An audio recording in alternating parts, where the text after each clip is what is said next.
My beautiful Biafran people, yes, I am bringing you a great news from the land of Biafra. Let me tell you something. Does anybody ever wonder why all of a sudden the Southeast governors and leaders are interested in the affairs of Biafra? Do you know why all of a sudden all of them want to dialogue with us, want to talk to us? They now want to meet with us. Do you know why? Yes, it's because they know that the restoration of Biafra is by the corner. So they want to make peace with us so that when Biafra come, we will not make enmity with them. This is what they want. They want to put their legs here in the Nigerian Kaaba and also put their legs over there in Biafra, but they have failed. You see, Rogers Okorocha came out and reviewed his plan to join indigenous people of Biafra. He said, if the indigenous people of Biafra convince him of what their plan is in future, he will join the indigenous people of Biafra. As a matter of fact, the question is, when he was a governor, how come he never ever mentioned the indigenous people of Biafra at one point? Yes, I can remember vividly, he actually arrested some of our protesters, some of the women that protested at one point, and imprisoned them during his tenure as a governor. Why is it that all of a sudden he has made a U-turn now and is trying to behave like he has the interest of the indigenous people of Biafra in mind? The last time, you see, we questioned the Southeast governors about the Operation Python dance. We asked them to account for that and also to tell us why they allow that to happen. And also we asked them to also explain why the indigenous people of Biafra is prescribed as a terrorist group. And this is what they told us. They said they have no reason to explain anything to us, but they went further to deny the fact that they knew anything about Operation Python dance or the prescription of the indigenous people of Biafra as terrorist group. They said all those things happened from the federal government and had nothing to do with them at the state government. They said the prescription of Biafra was by Buhari and it wasn't the state government that did the prescription. And also, the Operation Python dance was carried out by Jubri Buhari. It wasn't them and they knew nothing about it. And they went further to explain that all what they did was to ban the activities of Biafra within their various states. You see, so they later on said they will not apologize for what they don't know, and they have no reason for them to fear indigenous people of Biafra, especially concerning the travel ban, that the indigenous people of Biafra has no power to ban them from traveling abroad. Then after 3 days, they made a U-turn and they came and begged the indigenous people of Biafra to make a meeting with them so that they can explain their own side of the story. So my question right now is, why is it that all of them are making a U-turn right now? You see, this is the question every Biafran should be asking. You know why? Because they are seeing the future of Biafra. Now they see that the actualization of Biafra will definitely come to pass as soon as possible. They are beginning to see it. They are seeing the move our leader Nnamdi Kanu is making, and they are threatened because they know that when the international bodies are involved, even them, they have no power over us again. And let me tell you something. Right now, as I'm talking to you, the Nigerian government has fallen out with the American government. Yes. And if the American government is backing the indigenous people of Biafra, then that shows that the Nigerian government will lose sooner or later, because these are world power. They have everything to make sure that the Biafra gets its referendum. They know it. So now they are trying to make friendship with us. They are trying to act like they are for us, while we all know that they are not for us. So let us not be fooled by all these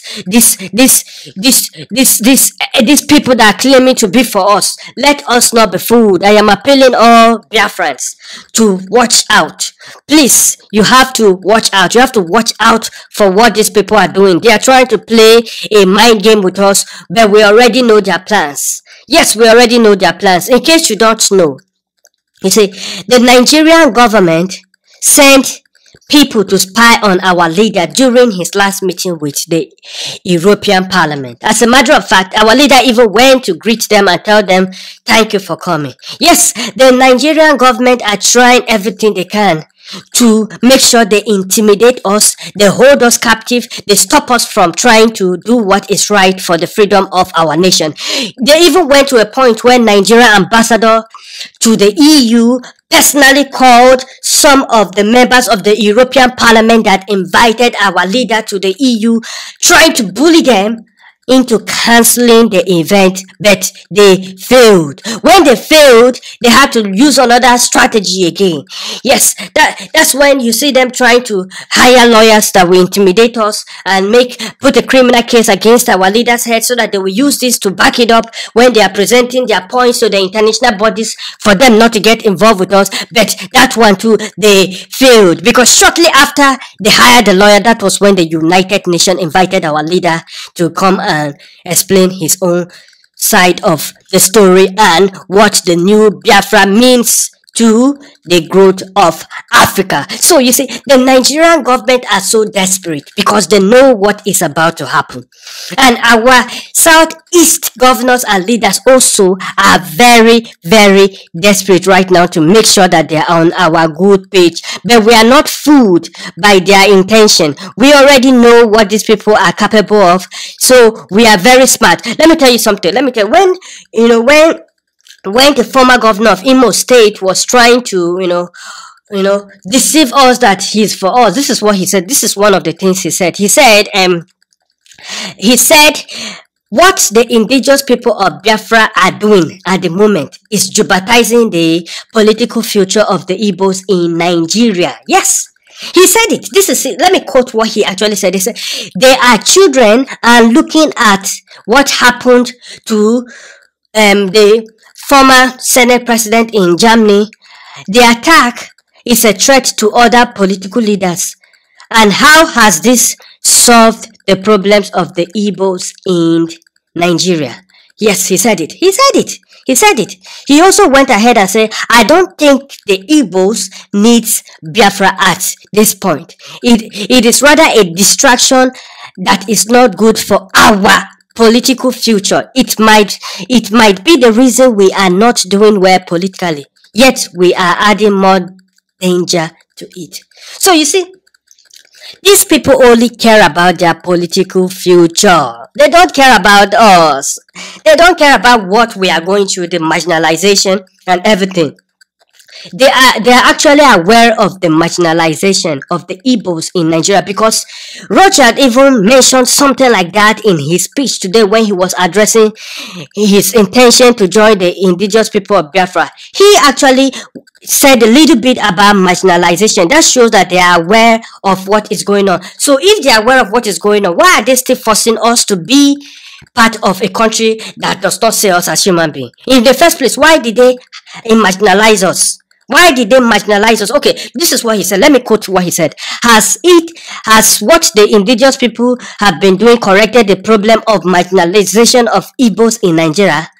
They are beating people up and down in the name of indigenous people of Biafra in Owerri, Aba, and other towns. But how has that solved the problem? So he's aware of what is going on.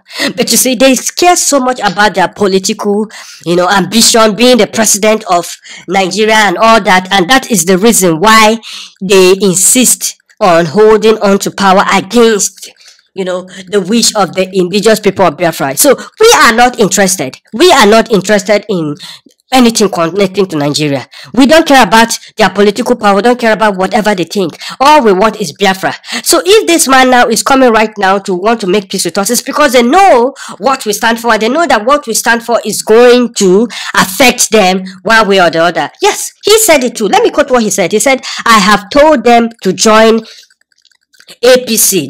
He has told us, the indigenous people, to join APC, because through APC, Igbo man might become president, and if they have contra view, they can look for alternative. Indigenous people of Biafra needs to explain where they want to take Igbos to. So yes, this is what I'm telling you. These people only care about their political ambition, their pocket. Yes.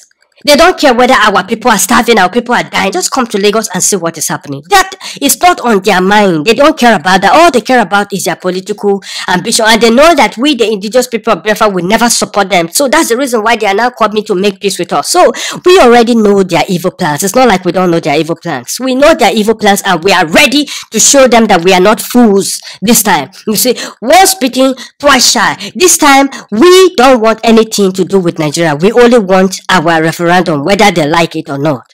Thank you, my brothers and sisters. Please let us join hands together to make sure that our nation is actualized as soon as possible. Thank you.